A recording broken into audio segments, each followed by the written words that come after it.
ভারত সরকারের প্রচ্ছন্ন মদদেই বাংলাদেশের ক্ষমতাচ্যুত আওয়ামী লীগের সাবেক মন্ত্রী, এমপি ও দলের বিভিন্ন স্তরের পদাধিকারীরা যে কলকাতায় রয়েছেন সে কথা ইঙ্গিতে ফাঁস করে দিয়েছেন পশ্চিমবঙ্গের মুখ্যমন্ত্রী মমতা বন্দ্যোপাধ্যায়। বৃহস্পতিবার নিউটাউনে এক অনুষ্ঠানে বাংলায় কথা বলে বাংলাদেশি তকমা দেয়া ও বাঙালি হেনস্থার প্রসঙ্গে বলতে গিয়ে মমতা বলেন, ভারত সরকার তো আমাদের অতিথি হিসেবে কয়েকজনকে রেখেছে। আমি কি না বলেছি? আশ্রয়ের কারণ হিসেবে পার্শ্ববর্তী দেশ বিপদে পড়েছে বলে উল্লেখ করেন। মমতা আরও বলেন, অতিথি হিসেবে রাখার রাজনৈতিক কারণ রয়েছে, ভারত সরকারের অন্য কোনো কারণ রয়েছে, কিন্তু আমরা তো কিছু বলিনি।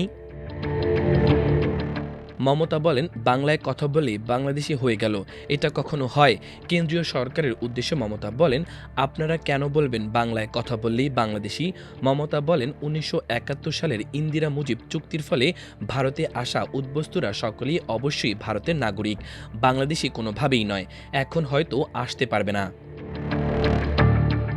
তিনি বলেন, কেন্দ্রীয় সরকারের নোটিফিকেশন করে বাঙালি খেদাও অভিযানে মদদ দিচ্ছে। তিনি আরও বলেন, 1971 সালের পর যারা উদ্বস্তু হয়ে বাংলাদেশ থেকে এসেছিল তারা এখন ভারতের নাগরিক। বলছে 17 লক্ষ নাম কেটে দেবে। তুমি কে হে হরিদাস পাল? যারা ভোট দিয়েছে তারা সবাই ইন্ডিয়ান সিটিজেন। জাত ধর্ম দেখার দরকার নেই, তারা ভারতীয়। বাংলায় কথা বললেই সে বাংলাদেশি নয়।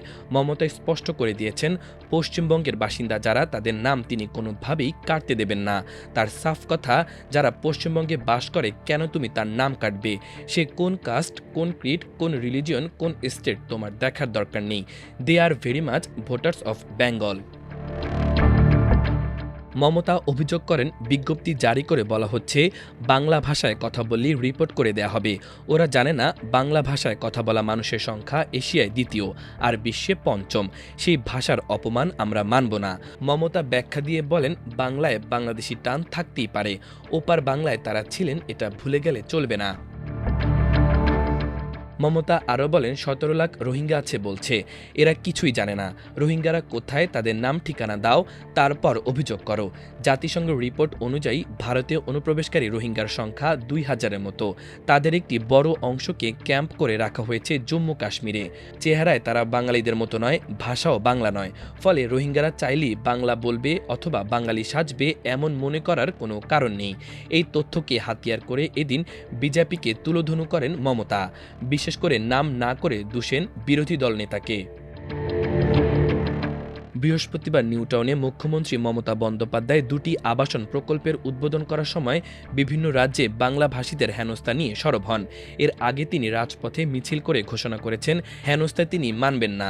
মমতা এদিন আবাসন প্রকল্প নিয়ে বলেন, কলকাতায় একটা মাথা গোঁজার ঠাঁই করার ইচ্ছা থাকে অনেকেরই, কিন্তু বাস্তবে সেটা সম্ভব হয় না মূলত আর্থিক কারণে। বাস্তবে স্বাদ থাকলেও সাধ্যে কুলোয় না বিপুল দামের জন্য। তবে এবার বাজারের তুলনায় অপেক্ষাকৃত কম দামে ফ্ল্যাট দেবে সরকার, সেটাও আবার নিউটাউনে। মাল্টিমিডিয়া ডেস্ক, আমার দেশ।